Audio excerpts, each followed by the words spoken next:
Hello and welcome to Happy Hour, a Scripts Gone Wild spinoff where we sit down with the folks who help make our reads happen, shoot the shit for a little while, have a drink or two, the usual Thursday shenanigans. Joining me for this episode is our modern-day Ed McMahon, Dave Lawson, and our guest today is none other than the great Barbara Crampton, star of films such as Re-Animator, From Beyond, Chopping Mall, Castle Freak, You're Next, and much more. If you start listing all of her credits, that's going to be the whole half-an-hour episode. I limited it to like 5. Okay, that's good. Yeah. I didn't even include one of my favorites, Little Sister. Oh, I love that movie. I love Zach. I've known Zach for a while, yeah. He's also so talented. What's going on with him now? What's he doing? I think he's mostly just editing. Yeah. I think that's it. I think it's just always a challenge for him to get films off the ground, like it is with anybody. But right, he's got it's super easy. What else? It's super easy to get films off the ground. Oh my god! That's like literally any idiot can do it. Oh my god! It only took me 4 years to get this latest movie off the ground. Oh, I'm so excited. I know a little bit. You guys all know Travis because I'm good friends with Travis. Yeah. But we won't spoil that here. Okay. Oh, all right, fine. Or we can. Whatever. I know you in your company too. It takes a long time. I mean, if that's all we're talking about, sometimes it can come together quite quickly, and if you're really lucky. But most of the time, it's a few years. I mean. Especially until the film comes out. It is. It's always a like. I always laugh at it because I'm like, sometimes we've literally worked on movies for 4 years before they got made, and then sometimes movies like The Endless. Justin wrote it, sent it to me, and we were shooting 2 months later. Oh, is that right? Yeah, that would happen real quick. So is that because you self-financed? It was a very low budget and we found the money, but that was the plan, was we were just going to self-finance the film. Yeah. Well, that happened on Beyond the Gates as well. Yeah. Jackson Stewart decided he was going to make this movie come hell or high water, and he really mostly got friends and family to come in on it, and it was very low budget, and so we were able to make it. Yeah. Well, I love The Endless. Oh, thank you. It's a great movie. So good. You're so good in it. By the way, I don't know if you know this. I have a Funko. I have a Smiling Dave Funko Pop. I love that. It looks just like you. When you say that you're good in it, you do Dave or me, because I'm also in it, and it could just as easily be beer distributor Dale. Yeah. Where's your action figure? Yeah, where's your action figure, Billy? Where's my action? I don't even have one. I need one too. Wait, are you seriously? You don't, of all of the roles, you don't have a Funko Pop? I don't have. Billy Ray, we're gonna fix that. I feel like they need. I feel like they need to get on that real quick. Fuck them. You and I are gonna get on that. Come on. When we did Puppet Master, they did those, multicam photos of us all because they were going to make action figures of us, and it was sort of in keeping with the Charlie Band model where you make toys and stuff to sell. Mm-hmm. But I don't know why we never did that. Well, now that you've mentioned Puppet Master, I'm going to go ahead and ask this because a friend of mine, Ben Heathcote, wanted me to specifically ask you what you think the scariest puppet in the Puppet Master franchise is. The scariest puppet. Well, I guess I have a soft spot for Blade, just like everyone else. I mean, and that's the one that killed me in the new Puppet Master. I didn't get killed in the original Puppet Master. Too bad, because I just had a kind of a little cameo. But it was fun to work with Blade, because Blade's right up there, right? No. Yeah. I mean, that's that and the one with the drill on his head. I can't think of his name. Tunneler. Yeah. Those two are the ones that I remember the most. Yeah. Yeah, those were the ones when I was a kid that I just absolutely loved. Right. Yeah. What's it like now, knowing like how like Jackson's a perfect example. Like you influenced a lot of the people that you're now working with. I know. What's that like? Like the films that you were in, obviously your history of Stuart Gordon is legendary, but like, a lot of us grew up on those films. What's it like working now with those filmmakers? Well, all you guys have given me my second career. I mean, starting with You're Next, because Adam Wingard and Simon Barrett and Keith Calder, grew up on those movies as well. And when they were looking for a mom for the movie, they thought, well, let's get an older horror movie, you know, personality for the role of the mom or the dad. They were talking about either one. At one point, I think they made an offer to Jeffrey Combs. Too bad he didn't play the dad, but I love Rob Moran. It would have been great. Yeah. I know. Yeah. Yeah. Anyway, so if I didn't have that filmography from my past and people didn't grow up on these 80s movies and watching them and, you know, they didn't influence these current filmmakers, you guys today, I wouldn't have gotten that part. I mean, I got that call out of the blue. I hadn't worked for 6 or 7 years, really. I had a young family in San Francisco. I moved up here with my husband a number of years ago. And my agent hadn't lost my number, and I hadn't talked to him in years. And he never dropped me. He kept me on his roster. And all of a sudden, one day, he got a call. Hey, I have an offer for Barbara Crampton. And so he called me, and I said, is this a joke? Are you kidding? What? Somebody wants to hire me for a movie? They don't want me to audition. They don't want to talk to me. They just want to hire me. They're just offering me the job. Yes. Well, what am I playing? You're playing the mother of these 4 kids, blah, blah. And I said, how old are the kids? He said, they're 30. I said, I'm going to play the mother of some 30-year-old kids. Do they want to see what I look like now to see if that's plausible or whatever? No, they just want to hire you. Do you want the job or don't you? So I read the script and I was like, seems like a fun movie. Yeah. You know, and motherhood at the time was really hard because my kids were little and running around. And I was like, oh, this would be a nice diversion. So, you know, flash forward, I did the film and really because of the notoriety that film got and Adam Wingard and all those guys got. And the people I worked with were amazing in the movie, Amy Simons and Ty West and Joe Swanberg. I mean, AJ Bowen, they were all fantastic. Fantastic. I would tear up on set because I was having so much fun. I was like, that's what made me cry in the movie. That's what helped me. I am so happy that I'm in this film. I'm about to get killed, but I'm so happy I'm in this movie. So it feels amazing. Yeah, it feels amazing. I think I can speak for anybody. We don't need to see your audition. Like we like Billy Ray, correct me if I'm wrong there. Like we have seen, like at this point we've seen enough Barbara Crampton. Like, thank you. But you know, I still have to audition for some things. I mean, I mostly get offers for stuff, but occasionally I had to audition for Gigi Saul Guerrero's Culture Shock. Oh yeah, you were great. Thank you. And I guess, you know, it's more of a corporation. There's a lot more people involved.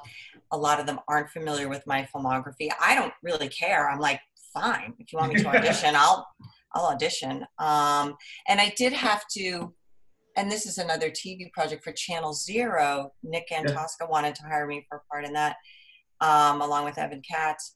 And they said, you don't really have to audition, but this is what the part is. Can you send some scenes in that sort of emulate the energy of this part? And I said, yeah, I'm sure I can put something together. So I put some scenes together, sent it to them, and then they said, yeah, okay, she can have the part. Yeah. I'm curious, did you audition for Body Double? I did audition for Body Double. What was that like? And also on that, just talk about working with Brian De Palma. Yeah, I auditioned for Body Double, and I actually had scenes in that movie. I had 2 other scenes besides the scene that was in the film. Brian was not in the room. The casting director, there's 2 ladies, and I've forgotten their names now, but your viewers can look them up. They worked quite a bit and worked with him a lot. I came in red, and they put me on videotape or whatever we used back then. I don't even remember. Some camcorder or something. And then, you know, they said you have the part, and my character was having trouble with Craig Wasson's character. So we had like a little fight, and then he went off and did whatever he did in the beginning of the film. And then then he comes back and I'm having sex with somebody. And then there was a reconciliation or an attempt at a reconciliation scene. So, you know, I thought, okay, there's 3 good scenes in a Brian De Palma film. But the night before I was going to work, they called me and they said, well, we've cut your dialogue scene, so you only have the 1 scene. with the guy in the, in bed. Was it Janet Hutchinson and Jane Yes. Jenkins? Or Jane Yeah. Jenkins? Good job, Dave. Janet Hutchinson and Jane Jenkins, yeah. I'm a real good Googler. Yeah. We usually all have IMDb at our fingertips anyway. I do every day. Yeah, right? So I thought, geez, do I really want to go in just for a sex scene? Hell yeah. I don't know. And we did a sex scene in a Brian De Palma film. Yeah, that's it. And I thought, well, it's Brian De Palma, so I can't really turn it down, And we worked on that scene all day. That was basically the only scene they shot that day because maybe they had 4 months to shoot that movie. I don't know, but it seemed to go on and on and on. And I thought, well, maybe it'll lead to other things anyway, because Brian uses people in his other films. But he never called me. He did come to a party at my house a week later because I started dating his first AD. Look that up. Dave, look that up. I'm on it. I'm already on the webpage. Joe Napolitano. I started dating Joe Napolitano. I met him on the set. He unfortunately passed away of cancer a couple of years ago. He ended up actually marrying a friend of mine. That was the correct name. Yeah, thank you. But I had a party like a week later, and he came, and I had a book he was sitting on the floor in my bedroom and with a bunch of other people, and I had a book on Brian De Palma in my room, and I was kind of like, that's kind of weird, Brian De Palma is sitting in my living room. Does he notice that I have a book about him in my, by my bedside? That's kind of weird, but anyway, we never discussed that. Years later, I was having lunch at a restaurant with a girlfriend of mine, and we were eating, and this guy came up with a little safari jacket I could see out of the corner of my eye, and I looked up, and it's Brian, and he goes, "Hey, Barbara," and I said, "Hey, Brian." So at that point, I felt brave enough to say, "You know why I did that part in your movie? I thought you'd call me again. Because you always call people. Why haven't you called me, Brian?" We had a nice moment. He said, "Yes, I'm going to call you." "You're right. I should. Absolutely. I love your work. I've seen all your movies. Yes, I'm going to call you." And I'm still waiting for the call from Brian De Palma. Hey, he's still churning them out. I know. It still happen. Yeah, I'm glad I worked with him. And to your question, being on a set with him was amazing. I mean, he was very in there with you, with the material, and just having me try a lot of different looks. Be angry, be upset, be, shocked. We went through a lot of different things, and he would throw ideas at me, and, we just played around all day, so. What is the greatest lesson that you learned from working on a soap opera? By the way, that soap opera just aired last week. I watched that episode. You did? You just happened to be watching it? No, I watched it because you put it up. Oh. Maybe people from New York were texting me and tweeting to me and saying, you're on. I didn't know it was going to be on. I didn't either. I watched it because you put it up. Thank you. Like, you're fast. Yeah, that was exciting. That was cool. Yeah, that was really fun. They actually recently, a few times, they've asked me to come back on the show for like small periods of time. But, I live in San Francisco. We're moving back to LA. I was telling you guys in our preamble conversation soon, within the next year or two, whenever, things calm down. But they don't want to fly me down there and put me up. They just don't do that for soap operas. So, and they don't pay what they used to. So I wasn't going to make any money going down there. I would have to put myself up. And so I haven't done it, but I really want to. Like, I loved that show. I loved working with those people. Someday I hope I get an opportunity to do it. Maybe when I move down there, if they ask me to do it, I could just drive right over to CBS and do it. But it was a great training ground. People say that and you think it's a cliche, but it really isn't, because you have to be so on top of things and so prepared. There's no rehearsal time. You basically run the lines with the other actor or actors you're in a scene with. You have a camera rehearsal in the morning before you put your makeup on. So and because they have it specifically marked out what camera is going to catch what look, it's almost like having a storyboard, right? So they say on this line, you need to turn. And then this is your camera, because there's 3 cameras. And then this is going to be your camera. Then on this line, you need to walk over here and you need to turn back and say that line. So you're writing it down in the morning. Okay, I'm going to move on this line. Okay, walk through it very briskly, get our makeup on. We come out and we just do it. I mean, how many pages a day? They do like 80 pages. 80 pages a day. Like, that's just... It's a little spaced, a little bit bigger than a normal script would be. I mean, from a feature film aspect, like, if I get through 11 pages in a day, that is a monumental task. Yeah. So I can't even imagine 80. I don't know how we did it. It was frightening to me. It was frightening to me in the beginning when I first started, because the first time I ever worked on a soap opera was Days of Our Lives. Mm-hmm.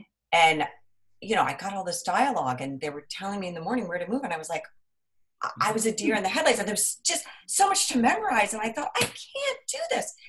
But, you get used to it after a while, and it's a muscle like anything else. The more you work it, the stronger it gets. So I got better and better at it. And I really pride myself on knowing my lines, knowing everybody else's lines, and that came directly out of working on soap operas. Yeah, I was going to ask. I was going to ask if that actually, like, I've worked with actors who are, robotic is the wrong word, but we'll hit the same marks every time and do the exact same. So from like a continuity aspect, when you get into, it's like, oh, it's real easy because that person did the exact same thing every time. Do you feel that helped you?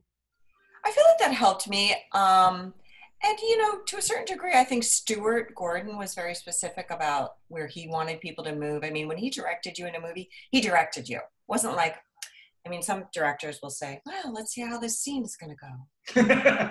And then you guys talk, and then we'll figure out where we're going to put the camera.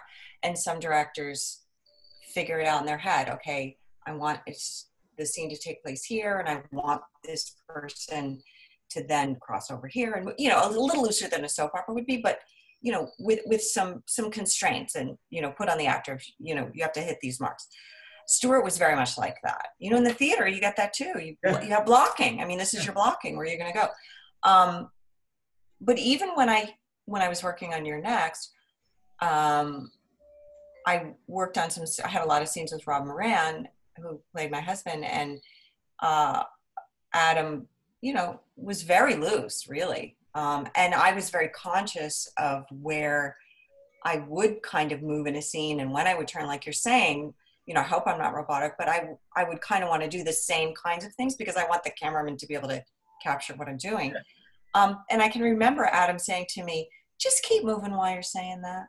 Just keep moving. That's fine. Because he was doing handheld and for most of that movie. And sometimes he would grab the camera from Andrew Palermo, who was our DP, and just start filming himself for whatever reason. He was just right in there too. But with Stuart, I think he more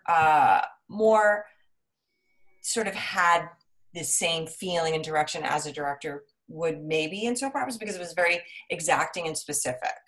And as I've come back in the business over the last 10 years or so, everybody's a little bit looser. And so I actually have had to evolve with that, because I see how that is. Everybody's just, well, let's try this. Let's do this. Do you want to say anything a little bit differently? Or when you aren't paying for feats of film, it becomes a lot easier to play around. Yeah. That's true. Gigabytes are cheaper than feet. Yeah, that's right. Yeah.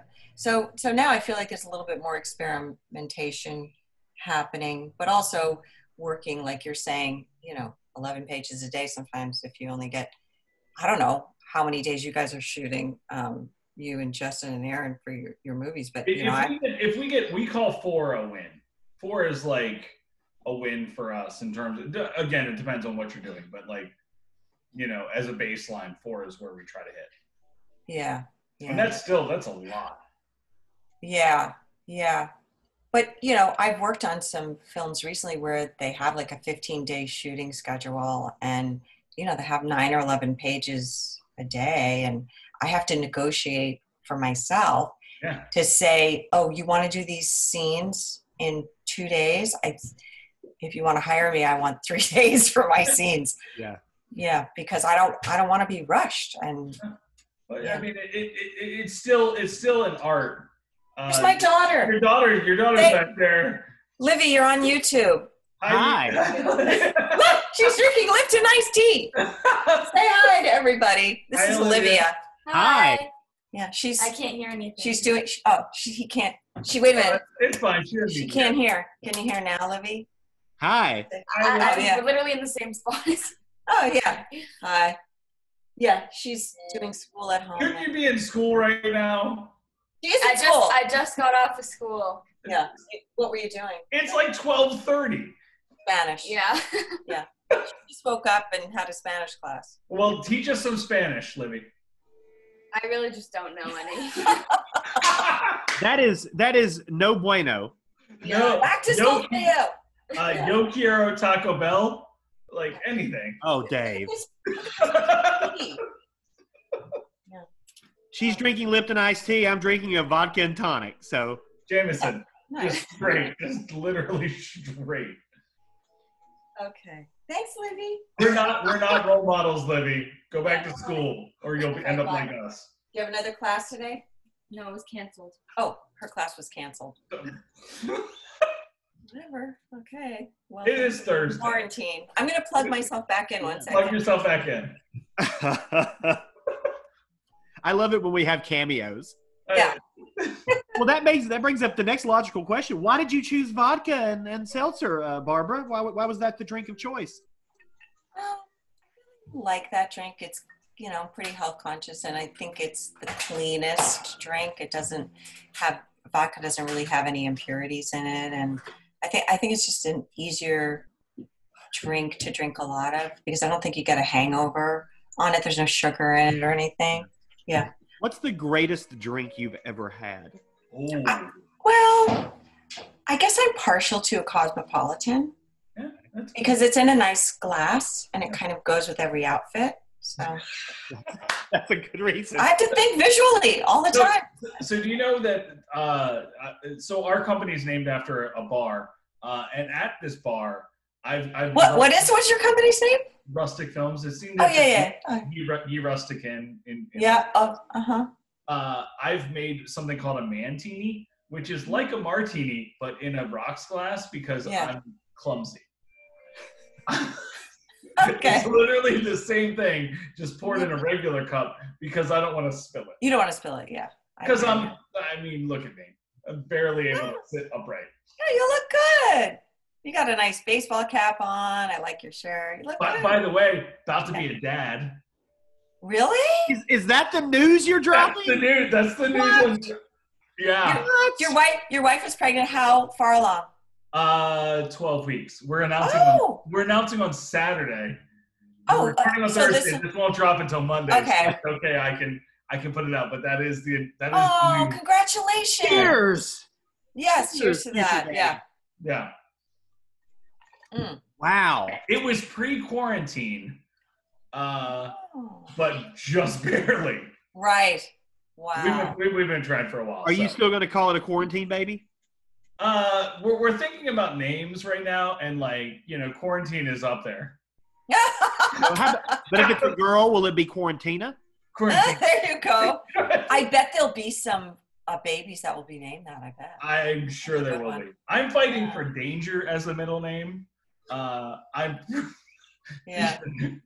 Because I think it's awesome. Also, Awesome is a great middle name. Awesome's a great name. Well, yeah. Look at but Apple. I think I'm gonna get.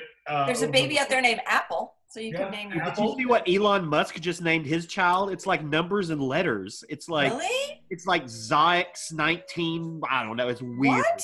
It's weird. It's funny. See, that's what I'm saying. If it's a boy, I'm naming it after the most legendary Patrick Swayze character. Dalton?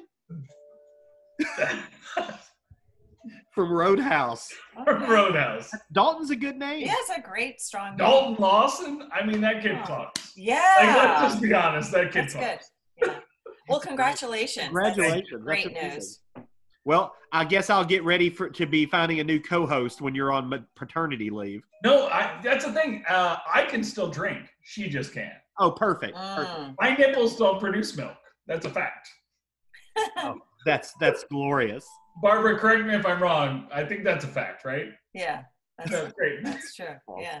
So I'm going to ask Barbara another question. Do you get scared at horror movies still? Is that yes. Still? What are some horror films and filmmakers that like you're just loving these days? Besides Dave, obviously. Yeah, I love you guys and what you guys have come up with for sure. You know, I really like what Lee Wanell has been putting out lately, you know, with The Invisible Man, and also right before that, what was that one? Upgrade? Upgrade. I really liked Upgrade. I was like, wow, that was awesome. Yeah. I mean, Upgrade wasn't scary per se, if you're asking me about being scared. But it was just an awesome film, and I really loved that. Invisible Man was scary for sure, you know. For a large, sorry to interrupt, for a large studio release, Invisible Man to me was perfect. Like, I think it was great. It still talked about societal issues the way that I feel like horror films should. Yeah. A wider reach. I did too. I really like movies personally that have some sort of message or something they're trying to say about, you know, something about the world or about people in general, about how they act, and, you know, so I really like Ari Aster's two recent films that have come out. I mean, you know, and a lot of dread, and, you know, a lot of, Hereditary was amazing. Hereditary and Midsommar are perfect films. I was tense the whole time. I actually really enjoy being scared, and Mike Flanagan also is like one of the best people currently out there, I think, making stuff. I really enjoy the intensity and the roller coaster feel that you have while you're watching a horror film when you don't know what's going to happen, and, you know, it just keeps you on the edge of your seat. I feel like it's relaxing because it's almost like tensing up, and then at the end of the movie you can let go. So I feel like I've been through something, and if I am sort of aligning myself with the one character who might overcome the evil or the bad people, then I feel like I've won, you know, like Sharni Vincent and You're Next, or something like that. I did watch, last night I watched the movie by the girls that did Goodnight Mommy. What's their new film? The Lodge. Yeah. And, you know, I felt like it was good. I felt like it was a really good movie. I like The Lodge. I liked it. And it kept me on the edge of my seat. I did think the dad was was a little clueless in the film. A little too clueless for me to buy that. But I really liked Riley Keough. Oh, she was amazing. And the kids were great. And that couple scenes with Alicia Silverstone, is that her name? Yeah. Was really good. I felt like the ending, I do want it, even though I want to be scared and I want to go on the ride, I do want it to end most of the time on a happier note. Oh my God, that film was just like, oh. We went through that, and then you give me this. You know, so certain films, I will excuse that. It's not about me excusing anything, but personally, when I watched The Witch, you know, that was so dreadful. The whole thing was so dreadful and didn't really end wonderfully, but, you know, everybody got killed in the film.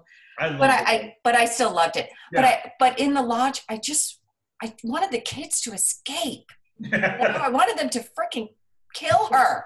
And I don't know. So I do want to be scared, and I do want to be taken on the ride, but I want some justice as well. Yeah, I like justice. I think that's a universal hope that, like, or universal, like, want, is that, like, hopeful ending. regardless of how a movie ends, it's like we like to feel like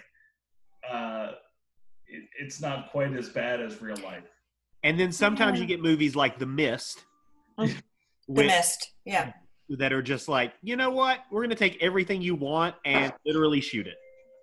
Yeah. Well, Barbara, I've got one more question for you, Okay. and then we'll cut off our live feed here, but well, it's not live, but our recording feed. So, out of all the films you've made, and you've made quite a few, what is the film that is undiscovered, or the one that you wish more people would check out and knew about?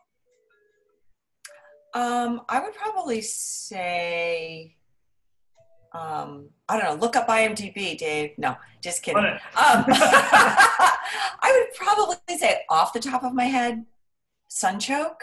I think that's a really good film. Have you guys seen that? I have seen. I haven't. Yeah. Oh, okay.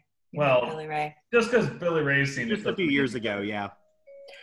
Yeah, I think I mean, that movie is very dark and very sad, and does kind of end on a really sad note as well.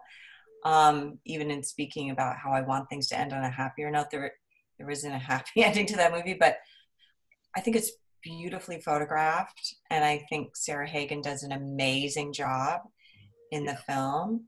And it was the first part that somebody gave me in my new iteration of my career, my new round or chapter, where I played somebody of questionable character. Okay. And since then, people keep hiring me for the bad I love older ladies. So I like that. I love Sarah Hagen, by the way. That's phenomenal. I have not seen Sunchoke. So I'm gonna go buy Okay, it. I think you should watch that, and you guys should hire her. You guys should hire her for a film. You know what? You should I'm go. gonna do it right now. Because she was on Freaks and Geeks, Yeah, right? Freaks and Geeks is great. She was great in that. She was great in that. All And those Buffy. guys have gone on. Yeah. Yeah, and Buffy. And all those people have gone on to become major stars. Yeah. Right? Yeah. What about Sarah Hagen? What? You know what? Let's get that trending. # What about Sarah Hagen? She's phenomenal. Yeah. She's really gifted. She scared me when I was working with her. That's saying That's something. hard to do. No, I was gonna say, like, considering like your repertoire, that's a high praise. Yeah, she really freaked me out, man. I didn't know. I met her the first day on the set. We had no rehearsal or anything, and she was so into it. And her character has an illness. She has schizophrenia and some other things, and you know, she's probably bipolar, and she's got multiple things, you know, wrong with her. And she was just compelling in every scene. But when I was asked to do the role, I said to the director, Ben Cresseman, who's become a friend of mine, he's also really a talented filmmaker. I said, I don't really understand. Is this character a good character or a bad character? And because I really didn't know, based on reading the material and how I was going to sort of attack the role, he said, I don't know. Let's find out together. Oh. And that was so intriguing to me. And so I think some people watch the film and they think I'm a bad character, and some people watch it and they think, no, she's not. So, but you know, I do some questionable things, and you know, I'm not so nice. I feel like that's the basis of humanity, though. Like you can do things. That's true. And you're like, oh, most people be like, oh, that's a good person, but then some people be like, I don't know. I think that's a very astute point. Yeah. Yes. I mean, that's true. You know, astute point for Dave. Yeah, let's drink to that. Yeah. I love that we have homework after this happy hour. We have to get Barbara a Funko bobblehead, and we need Sarah Hagen a thing again. I'm sorry. The fact that there's not a Funko Pop of Barbara is literally. I know. I kind of feel left out. You should. I have one. Look at this. Which I have character one. would you want it to be? You should have one. What? Which character would you want it to be of? Well, it probably should be of the one that I'm most known for, I would say. And I wouldn't say that's Re-Animator. I would say it's From Beyond, my character From Beyond, because I think that's, you know, my From strongest. Beyond is the one that I think that. Yeah. Yeah. I mean, Barbara, we're going to work on making that. Okay. Let me know. Check in with me on Oh, that. we're not going to let you know. We're just going to send it to you. Okay. Well, Awesome. guys, I'm going to close this out here, but you guys can stick on for just a second. I'm just going to do the final spiel here where I tell everybody that May 13th is our next Scripts Gone Wild. We're doing No Holds Barred, starring the greatest actor of all time, Terry Hulk Hogan. And so we'll be doing that on the 13th. This will drop before that. And you can check us out online, scriptsgonewild.com. You can support us on Patreon at patreon.com/scriptsgonewild. We're on the socials at @scriptsgonewild, on Twitter at Crump for Charity. Dave, am I forgetting anything? Thumbs up. Goodbye, audience.